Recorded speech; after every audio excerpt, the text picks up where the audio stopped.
Señoras, señores, las diversas y a veces contradictorias doctrinas que llevan el nombre de la Cábala proceden de un concepto del todo ajeno a nuestra mente occidental, el concepto de un libro sagrado. Se dirá que tenemos un concepto análogo, el concepto de un libro clásico, pero creo que me será fácil demostrar, con ayuda de Oswald Spengler y su libro Der Untergang des Abendlandes, la declinación del Occidente, que ambos conceptos son distintos. Tomemos por lo pronto la palabra clásico. ¿Qué significa etimológicamente? Clásico tiene su etimología en clasis, fragata o escuadra. Es decir, un libro clásico es un libro ordenado como tiene que estar todo ordenado a bordo, ship shape, como se dice en inglés. Pero además de ese sentido relativamente modesto, de un libro ordenado, un libro clásico es un libro eminente en su género. Y así decimos, por ejemplo, que el Quijote, que la Divina Comedia, que la tragedia de Macbeth, que los Lusíadas, que el Fausto son libros clásicos.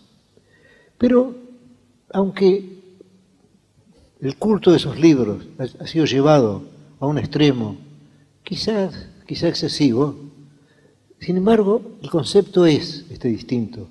Sabemos que los griegos consideraban como obra clásica la Ilíada y la Odisea. Sabemos que Alejandro, según nos cuenta Plutarco, tenía siempre debajo de la almohada la Ilíada y la espada, los dos símbolos de su destino de guerrero. Pero, sin embargo, a ningún griego se le ocurrió que la Ilíada fuera perfecta palabra por palabra. Ya sabemos que en Alejandría los bibliotecarios de esa ciudad se congregaron para estudiar la Ilíada y en el curso de ese estudio inventaron los tan necesarios y ahora a veces deliberadamente olvidados signos de puntuación. Es decir, se creía que la Ilíada era un libro eminente. Se lo veía como la suma de la poesía, como el ápice de la poesía, pero no se creía que cada palabra fuera, o que cada hexámetro fuera inevitablemente admirable. Y eso corresponde a otro concepto.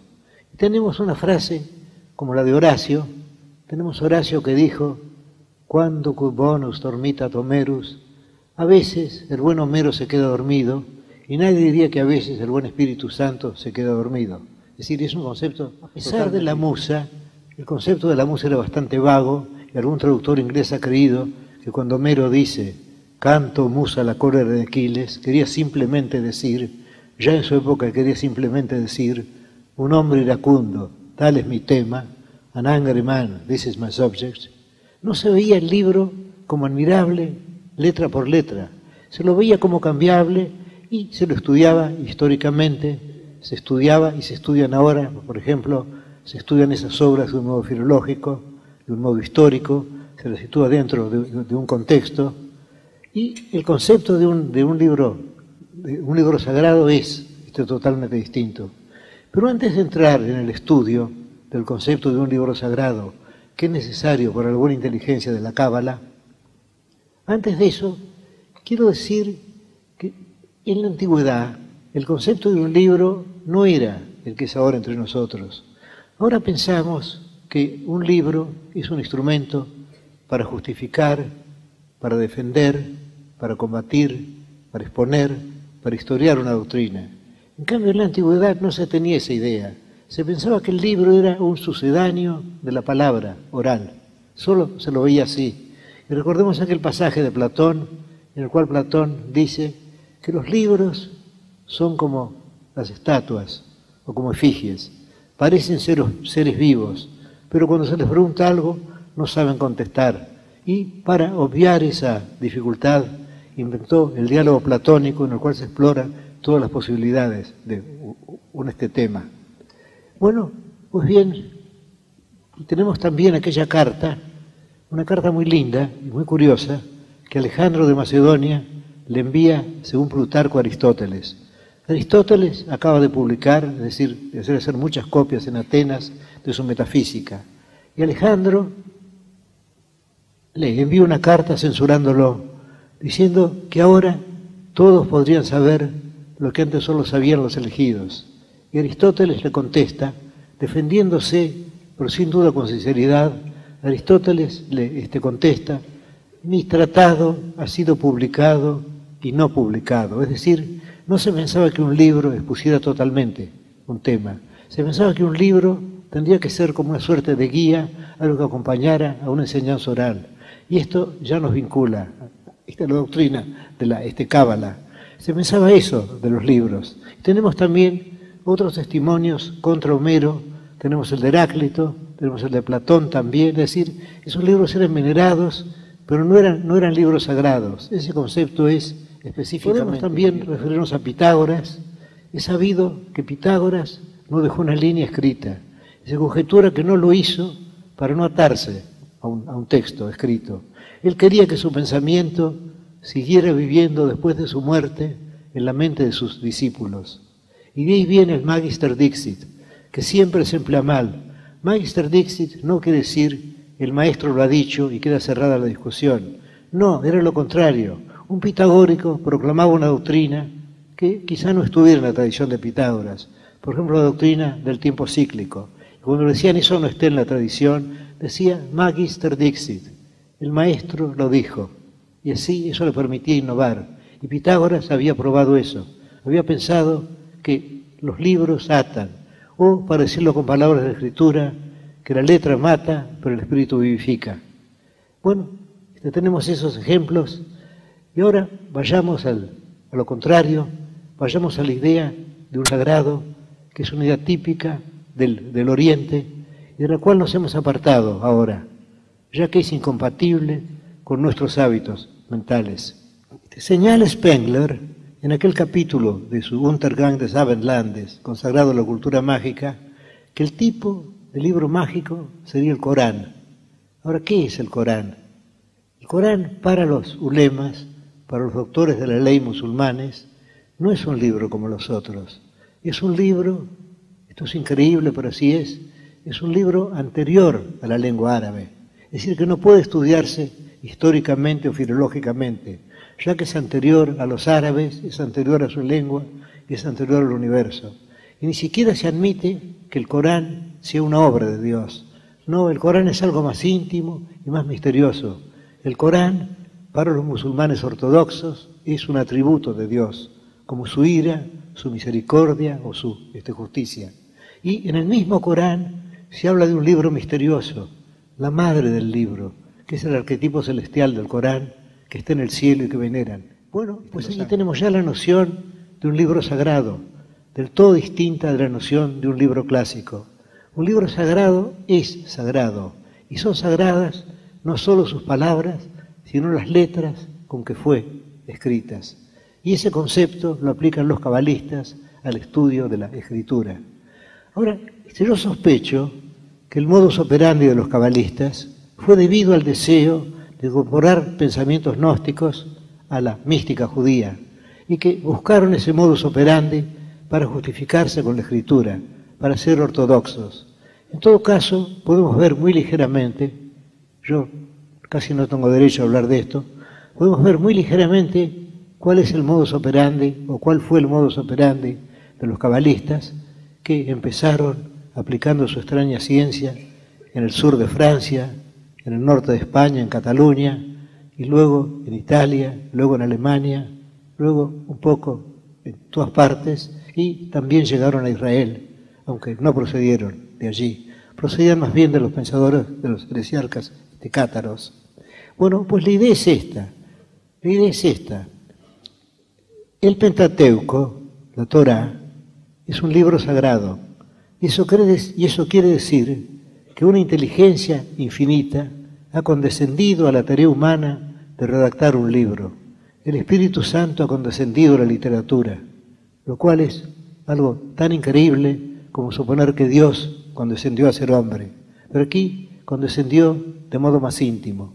El Espíritu Santo condesciende a la literatura y escribe un libro. Y en ese libro nada puede ser casual. En toda escritura humana hay algo casual. He mencionado hace un rato el Quijote. Es conocida la veneración supersticiosa con que se rodea al Quijote, como a Macbeth, como a la Chanson de Roland. como tantos otros libros, generalmente uno en cada país, salvo en el caso de Francia, cuya literatura es tan rica que admite por lo menos 2 tradiciones clásicas. Pero no entraré en ello. Pues bien, si a un cervantista se le ocurriera decir, el Quijote empieza con 2 palabras monosilábicas terminadas en N, en. Luego tenemos una palabra de 5 letras, lugar. Luego tenemos 2 palabras de 2 letras, de la. Pretendiera derivar conclusiones de eso, se pensaría inmediatamente que estaba loco. En cambio, la Biblia ha sido estudiada de ese modo. Se dice, por ejemplo, que empieza con la letra Bet, con la letra B, Bereshit bara Elohim. ¿Por qué? Dice, en el principio creó dioses, los cielos y la tierra. El verbo es singular y Dios es en plural. ¿Por qué empieza con la B? Porque la B es la letra inicial, según me dicen, en hebreo, deben decir lo mismo que es en español. Y el texto no podía empezar con una letra que correspondiera a una maldición. Tenía que empezar con una. Y luego hay otra circunstancia muy curiosa que tiene que haber influido profundamente en la Cábala.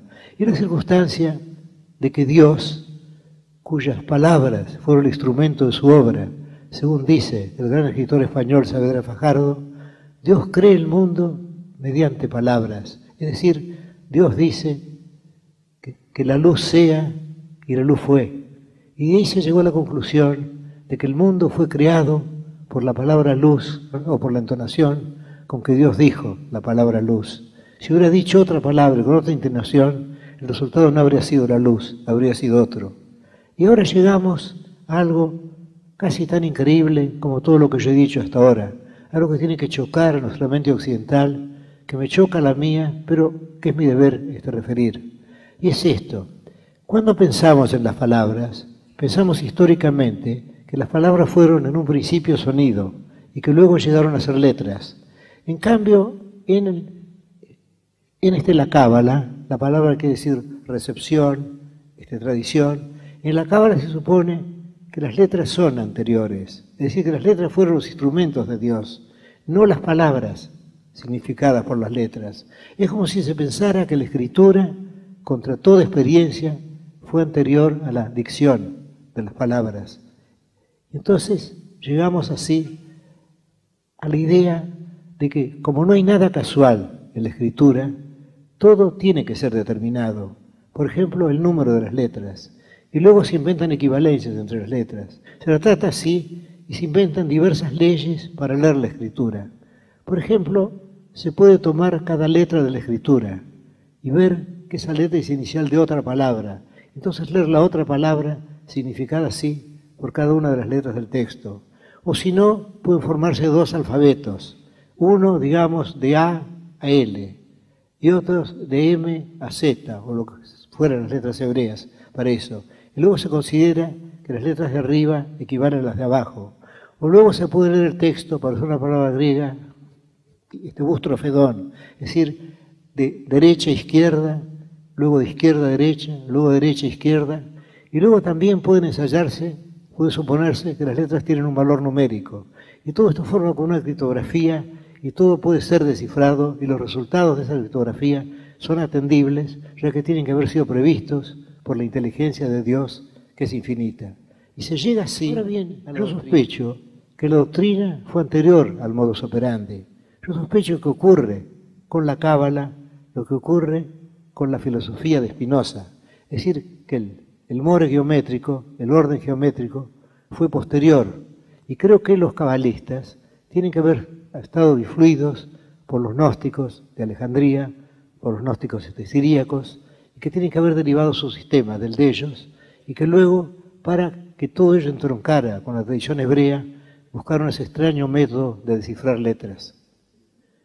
Pues bien, concluimos ahora con el curioso modus operandi de los cabalistas, que sin embargo está basado en una premisa lógica, la idea de que la escritura sagrada es un texto absoluto, y en un texto absoluto nada puede ser obra del azar.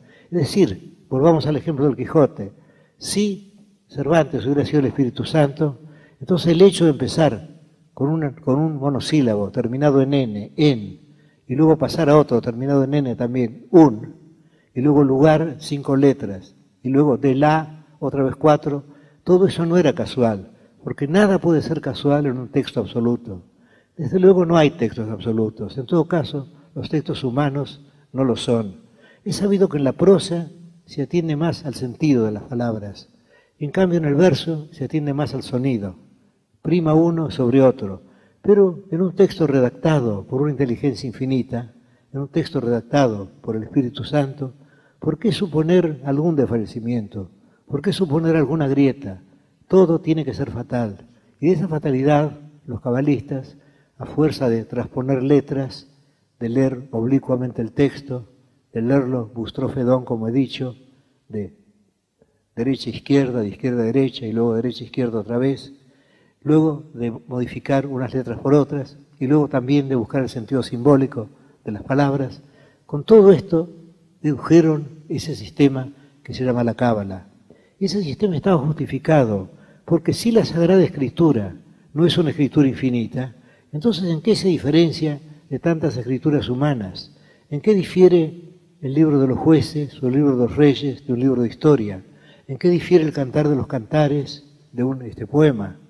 ¿En qué difieren otros libros? No, hay que suponer que todo tiene infinitos sentidos. Y aquí volvemos sobre aquella sentencia de Scott Orígena que dijo que la Biblia, que la Escritura tenía infinitos sentidos, como el plumaje tornasolado de un pavo real, y aquella otra en que se supone que hay 4 sentidos en la Escritura, que es lo que Dante atribuyó a su obra también. Tenemos pues un texto con infinitos sentidos y tenemos además un sistema que se dedujo de esa lectura, salvo que yo creo que el sistema fue anterior a la lectura. La lectura se inventó después para justificar el sistema, ya que no es natural que la gente haya empezado por criptografías, por escrituras cifradas, y luego hayan llegado al sistema, que es más o menos este. El sistema podría enunciarse así. Tenemos en el principio un ser que puede parecerse al Dios de Spinoza, salvo que el Dios de Spinoza es infinitamente rico, y en cambio el Ein Sof, o lo ilimitado, vendría a ser para nosotros infinitamente pobre. Se trata de un ser primordial, y de ese ser no podemos decir que existe, porque si decimos que existe, entonces también las estrellas existen, también los hombres existen, también las hormigas existen. ¿Cómo pueden ir a participar de esa misma categoría? No, ese ser primordial no existe. Tampoco podemos decir que piensa, porque pensar es un proceso lógico, se pasa de una premisa a una conclusión. Tampoco podemos decir que quiere, porque querer una cosa es sentir que esa cosa nos falta. Tampoco podemos decir que obra, el Ein Sof no obra, porque obrar es proponerse un fin y luego ejecutarlo. Y además, si el Ein Sof es infinito, diversos cabalistas lo comparan con el mar, que es un símbolo del infinito. Si el Ein Sof es infinito, ¿cómo puede querer otra cosa? ¿Y qué otra cosa podría crear sino otro ser infinito que se confundiría con él? Tenemos pues ese ser, el Ein Sof infinito, y luego, ya que es necesario la creación del mundo, ya que desdichadamente es necesaria la creación del mundo, tenemos 10 emanaciones, las Sefirot, que surgen de él, que son irradiadas por él, pero que no son posteriores a algo de muy difícil comprensión, la idea del Ein Sof eterno, que siempre ha tenido esas 10 emanaciones, y esas 10 emanaciones emanan una de otra, y forman 10, y aquí el texto nos dice que corresponden a los dedos de la mano. Pues bien, tenemos una primera emanación que se llama la corona. Esa viene a ser como un rayo de luz que surge del Ein Sof. Un rayo de luz que no disminuye al Ein Sof. El Ein Sof no puede ser disminuido. Es un ser ilimitado, incapaz de ser disminuido. Pues bien, surge esa primera emanación, de esa primera que se llama la corona, surge otra, de esa otra, decía de completar el número de 10. Y cada emanación es tripartita, cada emanación, cada séfira es una tríada, en la cual pueden distinguirse 3 partes. Una, aquella por la cual se comunica con el ser superior, otra que es la central, lo esencial, y otra con la cual se comunica con la emanación inferior. Así llegamos a 10 sefirot, y las 10 constituyen un hombre que se llama el Adán Kadmon, el hombre arquetipo. Y ese hombre está en el cielo, y nosotros somos reflejos de ese hombre celestial. Y de ese hombre, de esas primeras 10 emanaciones, emana un mundo, emana otro, y así hasta 4 mundos. Y el tercero es nuestro mundo material, y el cuarto es el mundo infernal. Y todos ellos están incluidos en el Adán Kadmon, que es el arquetipo del hombre, en el cual están, el hombre es un microcosmo, todas las cosas. Bueno, aquí tenemos el sistema, más o menos. Pero ese sistema no es, yo creo, una pieza de museo de la historia de la filosofía. Ese sistema creo que tiene una aplicación, que ese sistema puede servirnos no solo como una curiosidad de la historia filosófica, sino puede servirnos para pensar y quizá para comprender, o la palabra es demasiado ambiciosa, para tratar de comprender el universo. Y aquí podemos pensar en los gnósticos, que fueron anteriores a los cabalistas, anteriores en muchos siglos. Y los gnósticos tienen un sistema parecido. Tienen un Dios, y ese Dios es indeterminado.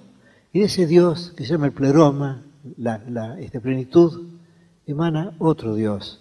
Estoy siguiendo la versión o perversión de Ireneo, obispo de León.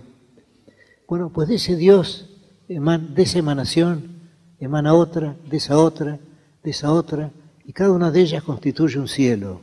Y llegamos así, hay como una especie de torre de emanaciones, llegamos así al número 365, porque la astrología anda mezclada en todo eso. Y cuando llegamos a la emanación, a la última, aquella en que la parte de divinidad tiende a 0, entonces allí nos encontramos con el Dios que se llama Jehová y que crea el mundo. Y que crea el mundo, ¿por qué crea este mundo tan lleno de errores, tan lleno de horror, tan lleno de pecados, tan lleno de dolor físico, tan lleno de sentimiento de culpa, tan lleno de crímenes? ¿Por qué? Porque la parte de la divinidad ha ido disminuyéndose. Y cuando se llega a Él, ya la parte de divinidad es muy poca y crea este mundo falible.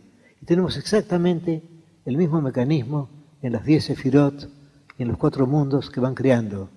Pero esas emanaciones, a medida que se alejan del Ein Sof, de lo ilimitado, del oculto de los ocultos, como lo llaman en su lenguaje figurado los cabalistas, esas emanaciones van perdiendo fuerza y llegamos al fin a la que cree este mundo en el que estamos nosotros, tan llenos de errores, tan fáciles para la desdicha, tan momentáneos en la dicha. Bueno, ese es nuestro mundo. Y creo que esa idea no es una idea absurda, es una idea que podemos tomar. Porque aquí estamos enfrentados con un problema eterno, que es el problema del mal. Es el problema que ya está tratado espléndidamente, deslumbradoramente, en el libro de Job, que según Freud es la obra mayor de toda la literatura, de las literaturas. Ustedes recordarán la historia de Job. Job, el hombre justo perseguido, el hombre que quiere justificarse ante Dios, el hombre condenado por sus amigos, el hombre que cree haberse justificado, y al final Dios le habla desde el torbellino, y Dios le dice que Él está más allá de las medidas humanas.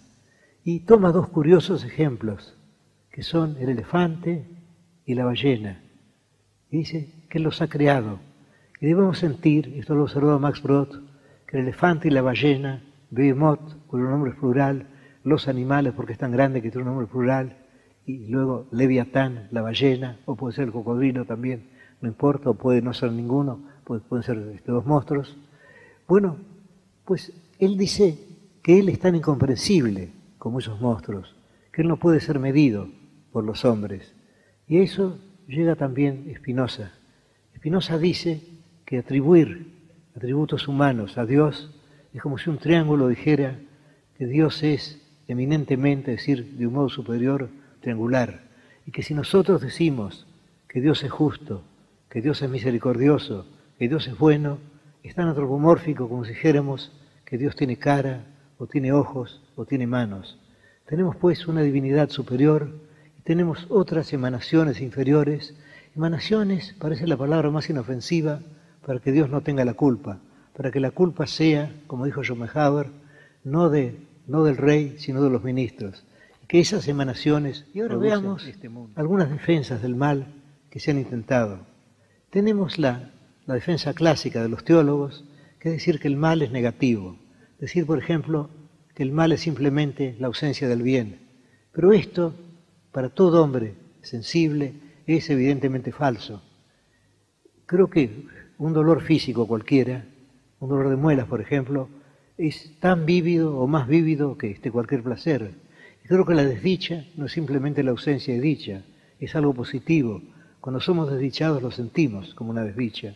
Y luego hay otros argumentos, por ejemplo, hay uno muy elegante, pero muy falso de Leibniz, para defender la existencia del mal. Él dice, imaginemos dos bibliotecas. La primera biblioteca está hecha de 1000 ejemplares de la Eneida, que se supone un libro perfecto y que acaso de algún modo lo es. Y la otra biblioteca contiene 1000 libros de valor heterogéneo, entre los cuales está la Eneida. ¿Cuál de las dos bibliotecas es superior? Evidentemente la segunda. Entonces él llega a la conclusión de que el mal es necesario para la variedad del mundo. Y otro ejemplo que suele tomarse es el de un cuadro hermoso, digamos una tela de Rembrandt, por ejemplo.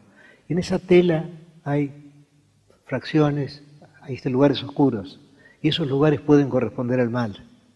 Pero Leibniz parece olvidar, cuando toma este ejemplo de las telas o de los libros, que una cosa es que haya malos libros en una biblioteca y otra cosa es ser esos libros.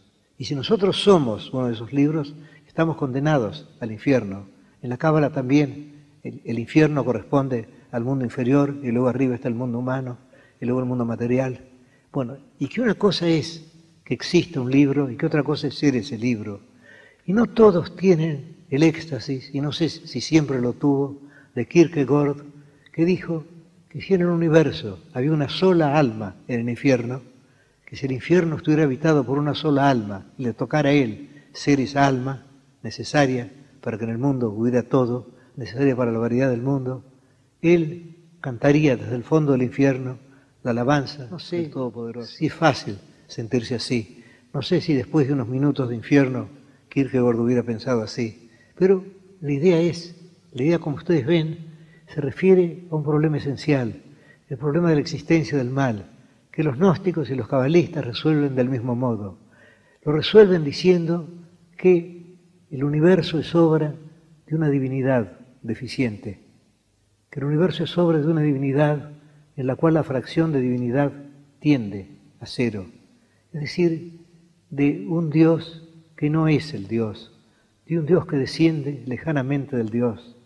Ahora no sé si la mente puede trabajar con palabras como Dios, como divinidad, o estoy seguro de que no puede trabajar con la doctrina del Ein Sof, de la Sefirot, o con los 365 pisos de emanaciones de los gnósticos.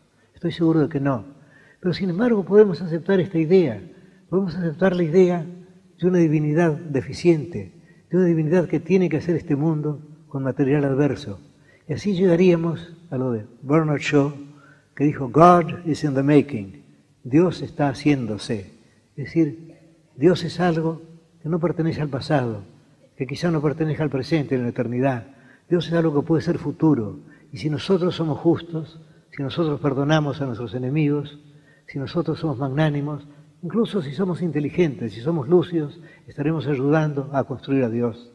Y hay una página de un libro de Wells, no recuerdo cuál, en el cual el héroe, creo que ese libro se titula The Undying Fire, el fuego imperecedero, y viene a ser como una suerte de remedo, no de parodia, del libro de Job. Y sigue más o menos el mismo argumento. El personaje, cuando está bajo la anestesia, sueña que entra en un laboratorio. Ese laboratorio es muy pobre. En ese laboratorio hay un hombre viejo que está trabajando. Y ese hombre viejo es Dios. Y Dios se muestra bastante irritado. Dice, estoy haciendo lo que puedo, le dice al otro, pero realmente tengo que luchar. Y volveríamos a esa idea de que existen el bien y el mal. El mal sería el material intratable por Dios y el bien sería la bondad. Bueno, pero el bien a la larga estaría destinado a triunfar y ya está triunfando. Es decir, yo no sé si creemos en el progreso. Yo creo que el progreso existe, si quiere en la forma de la espiral de Goethe, es decir, vamos y volvemos, pero en suma estamos mejorando. Se dirá que cómo podemos hablar de eso en esta época de tantas crueldades. Sin embargo, en esta época de tantas crueldades se toman enemigos y se los envía, bueno, posiblemente a campos de concentración o a la cárcel, pero se toman enemigos. En cambio, tiempo de Alejandro de Macedonia, lo natural parecía que un ejército victorioso matara a todos los vencidos y que una ciudad vencida fuera arrasada. Es decir, de algún modo estamos mejorando y quizá intelectualmente estemos mejorando también. Y una prueba de ello sería este hecho tan humilde, tan mínimo, de que a nosotros nos interesa lo que pensaron los gnósticos, nos interesa lo que pensaron los cabalistas. Tenemos una inteligencia abierta y estamos listos a estudiar no solo la inteligencia de otros, sino la estupidez de otros, las supersticiones de otros. Es decir, que de algún modo estamos adelantando. Y todo esto nos llevaría a esta conclusión, a la conclusión de que la cábala tan extravagante es no solo una pieza de museo, sino también puede ser una suerte de metáfora del pensamiento. Y ya que he hablado de la cábala, querría hablar de uno de los mitos más curiosos de la cábala, o de las leyendas más curiosas de la cábala, la leyenda del golem, que inspiró aquella famosa novela de Meiring, que me inspiró a mí un poema sobre el golem. Pues bien, la idea es esta. La idea es esta. Dios toma un terrón de tierra, creo que Adán o Adama quiere decir tierra roja, y luego le insufla vida y crea así a Adán, de suerte que Adán para los cabalistas sería el primer golem, ha sido creado por la palabra divina, por un soplo de vida. Y como en la cábala se dice que el nombre de Dios es todo el Pentateuco, salvo que están barajadas las letras, así, si alguien poseyera el nombre de Dios, o si alguien llegara al tetradramaton, al nombre de 4 letras de Dios, y supiera pronunciarlo rectamente, podría crear un mundo. Y así podría crear un golem también. Así tenemos todas las leyendas del golem, que han sido tan hermosamente aprovechadas por Meiring en su libro El Golem, y que estudia Gerhard Scholem en su libro El simbolismo de la cábala, que acabo de leer, que creo que es el libro más claro sobre el tema, porque he comprobado que es casi inútil buscar las fuentes originales. He leído la hermosa y creo que justa traducción, yo no sé hebreo desde luego, del Sefer Yetzira, libro de la creación que ha hecho el doctor León Duhovne. He leído una versión del Bahir o la luz, y he leído parcialmente el Zohar o libro del esplendor, pero esos libros no están escritos para enseñar la cábala a nadie, están escritos para insinuar la cábala, para que un estudiante de la cábala pueda leer esos libros y pueda encontrarse fortalecido por ellos, pero no dicen toda la verdad, son como los tratados publicados y no publicados de Aristóteles. Y ahora volvamos al golem. Se supone que si un rabino aprende o llega a descubrir el secreto nombre de Dios y lo pronuncia sobre una figura humana hecha en arcilla, esa figura se anima, y esa figura se llama golem entonces. Y en una de las versiones de la leyenda se escribe sobre la fábula, sobre la frente del golem, se escribe la palabra Emeth, que significa verdad. Y el golem crece. Pero el golem, si lo dejan solo, sigue creciendo. Y hay un momento en que es tan alto que yo no pude alcanzarlo, el dueño de este golem. Y entonces le dice que le ate las suelas, que le ate en los zapatos. El golem se inclina, al inclinarse, él puede soplar, él puede borrar la letra, la primera letra, el Aleph de Emeth. Y entonces queda Meth, muerte, y el golem cae hecho polvo a sus pies. Y hay otra leyenda según la cual un rabino o unos rabinos, unos magos, crean un golem y se lo mandan a otro maestro que es capaz de hacerlo, pero que está más allá de esas supersticiones. Lo mandan, entonces el rabino le habla y el otro no puede contestar, porque el golem no puede concebir y no puede hablar, le están negadas esas facultades. El golem no contesta y entonces el rabino le dice: eres creado por los magos, vuelve a tu polvo, el mago y el golem cae deshecho a sus pies. Y hay otra leyenda, esta está narrada por Scholem en su libro sobre el simbolismo de la Cábala, en la cual se logra, mediante mucho trabajo, son muchos discípulos, un solo hombre no puede estudiar o comprender el Sefer Yetzir, el libro de la creación, se logra crear un golem. Pero ese golem nace, curiosamente, con un puñal en la mano. Y les dice, y les pide a quienes lo han hecho, que lo maten. Porque, dicen ellos, porque les dice él, si yo vivo, puedo ser adorado como un ídolo. Y ya se sabe que la idolatría, para el Israel, como para el protestantismo, es uno de los máximos pecados. Y entonces ellos matan al golem. Bueno, he referido aquí algunas leyendas, pero querría volver a lo primero, a esa doctrina que no me parece disparatada, que me parece atendible, de que en nosotros hay una partícula de divinidad, pero que este mundo evidentemente no puede ser la obra de un Dios todopoderoso y de un Dios justo, pero que depende de nosotros el salvar esa parte de divinidad. Y esa sería la enseñanza que la Cábala tiene para nosotros ahora, más allá de ser una curiosidad que estudian los historiadores o los gramáticos. Muchas gracias.